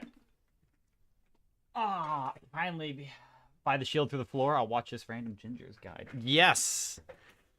Speaking of which, I need to go look at my own guide real quick. There's a few things I forget that are coming up in the game eventually here that I do not remember how to do in the slightest. Let's see here. Studio. Content. Videos.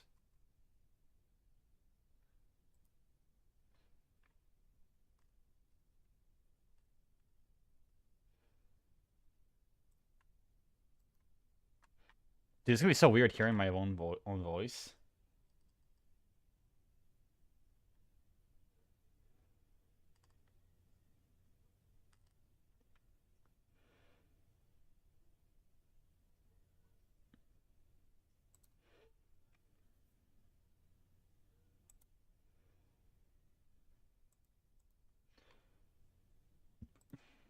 Done that.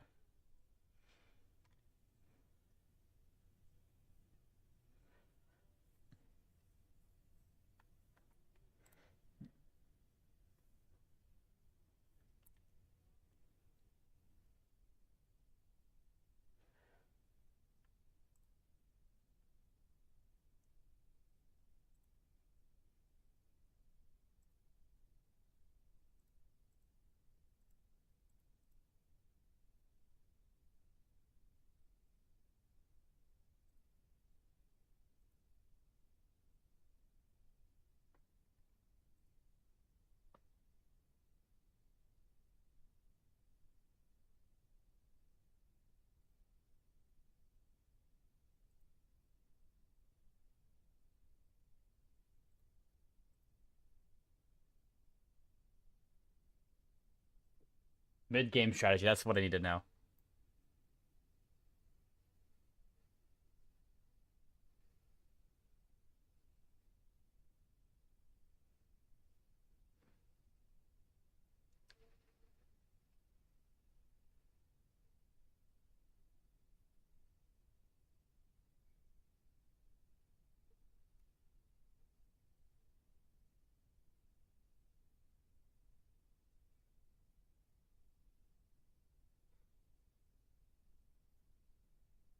I need that. I need that. I need to take a screenshot of this.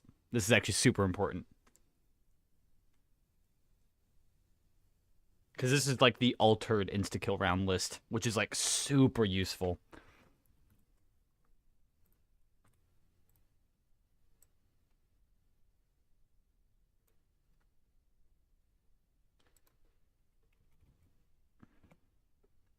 It's the one that takes into account the...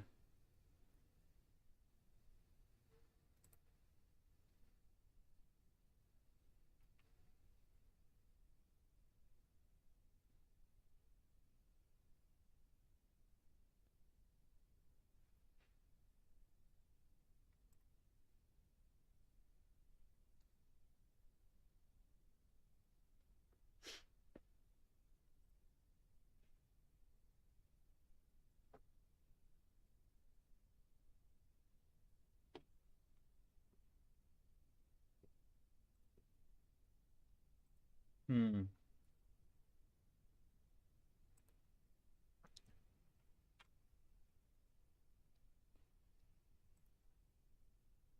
$435. That's crazy.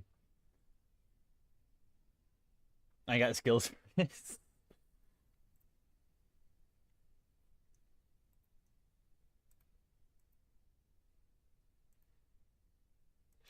Alright. I know how to play.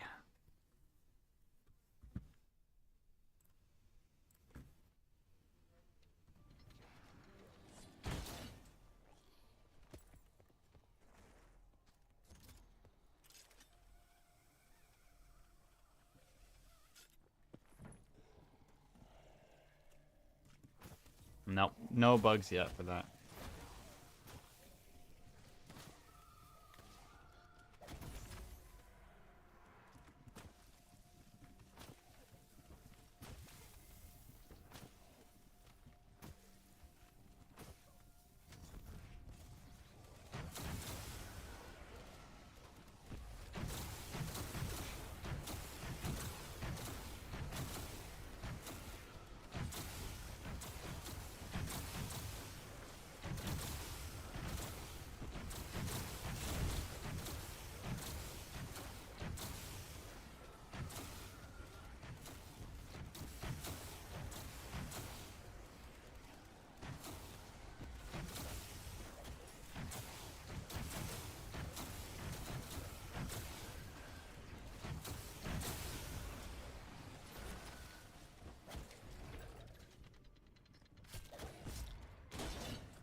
Yeah, well.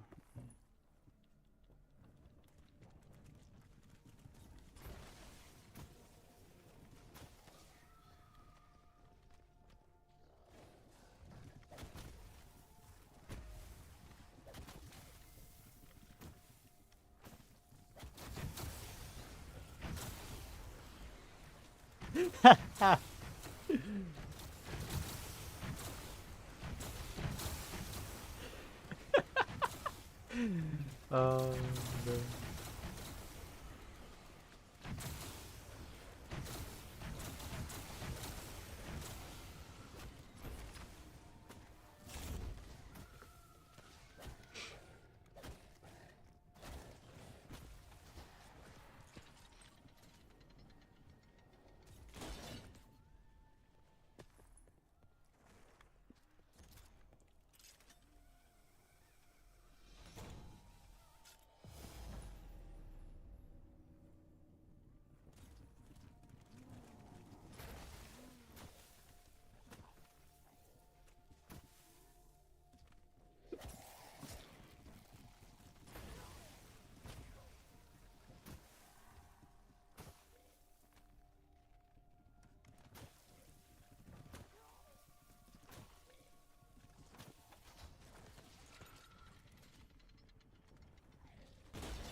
I'll only play another about 30 minutes, I'm done.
4 million? Yeah. I probably have more, honestly, at this point.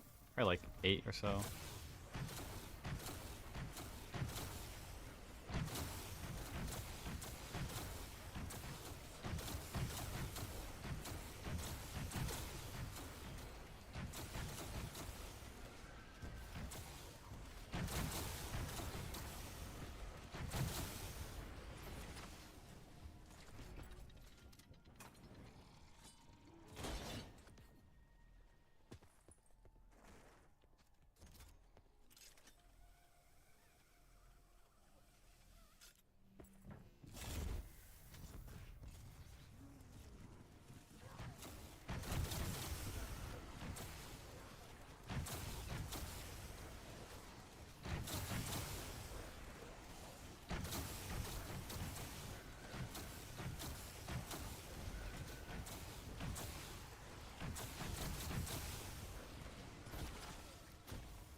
I got buried. I got unburied into some instant in the saloon. Locked himself back in the jail cells.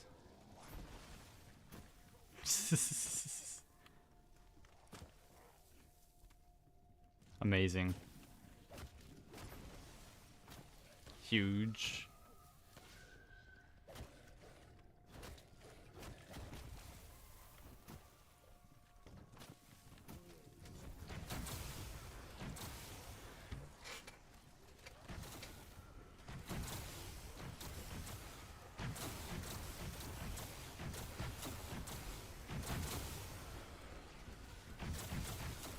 Oh, wow.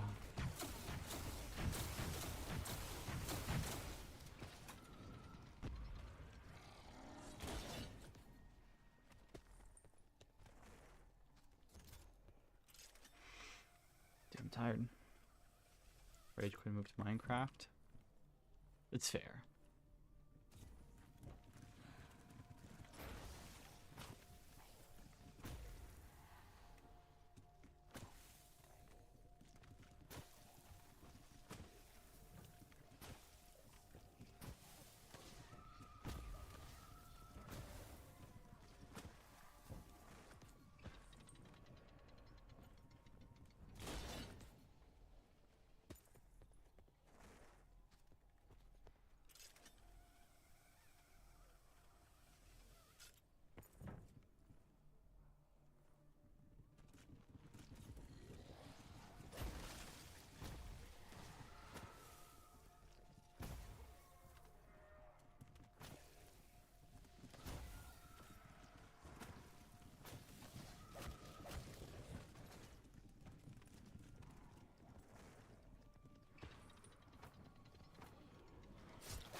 How good that scene is. So sad.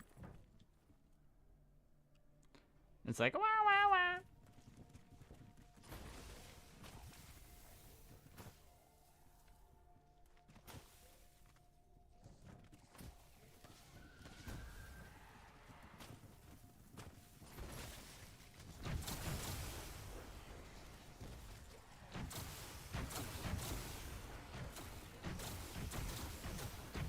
Alright, I'll play for another 30 minutes, I'm thinking. Then I'll be done.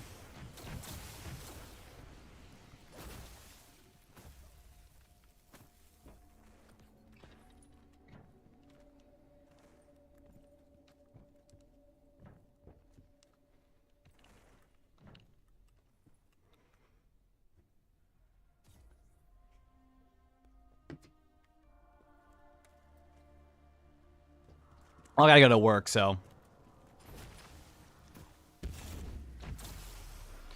I mean, it's only 12 p.m. from here now, 12:10 p.m.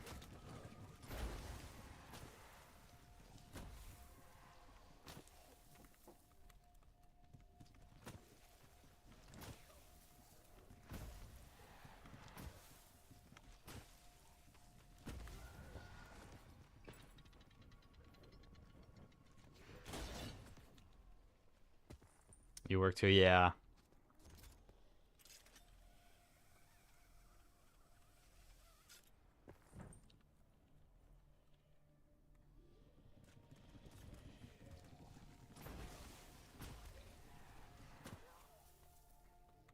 $33 more rounds to go. Hooray.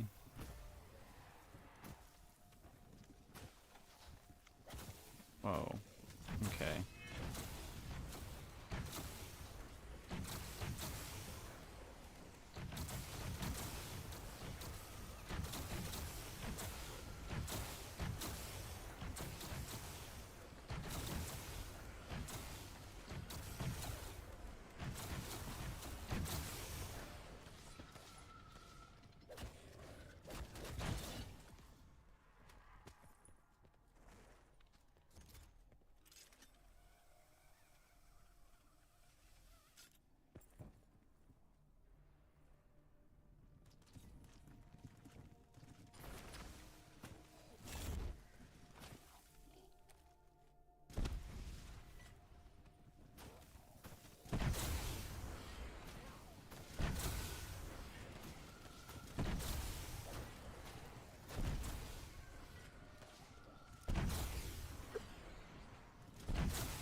58. Rip.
Chaining, yeah, chaining, it gets a while to get used to it.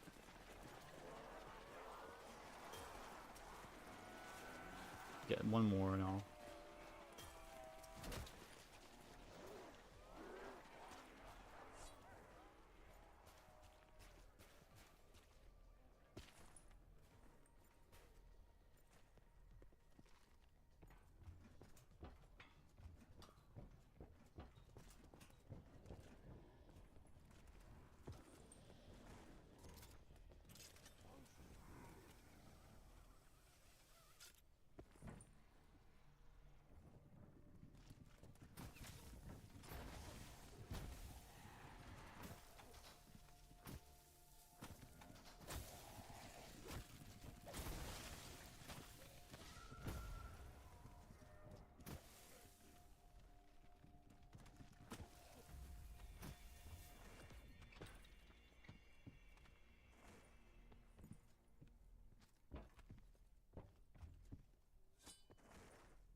This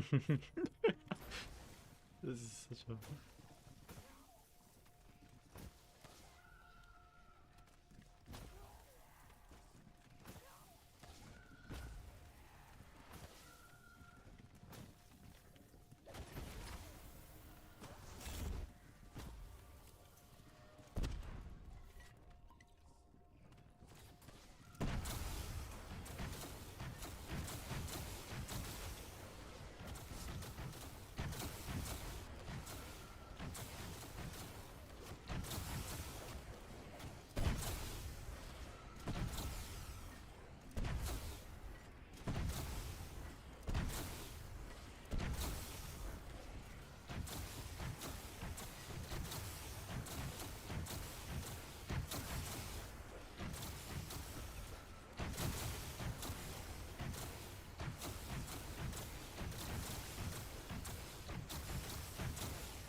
At your work, yeah. Well, I don't have to leave. Okay. I go to I start at 2. It's only 12:30 right now. Takes me about 20 minutes to get there, so I leave usually around 1:30. I technically got an hour still, but I'm gonna get off here in like 20 minutes.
Oh.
Whoa.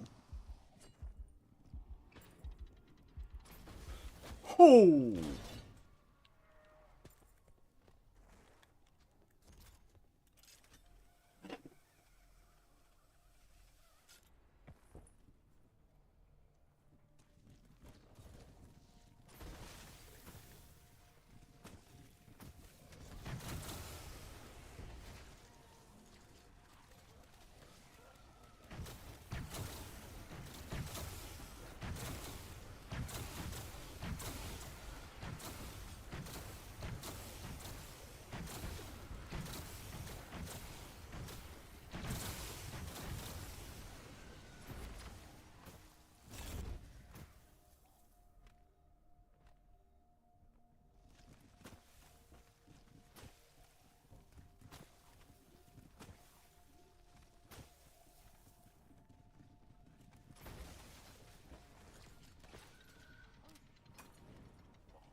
Okay, honestly, I think that's it for now. What round am I on? 135. All right, that's not bad. Decent. Well, I guess I gotta go. I'll probably play more tonight. Another 2 hours, potentially. We'll see. Depends how I feel. Oh, wow. I snorted. Alright, bye-bye. I'll see you later.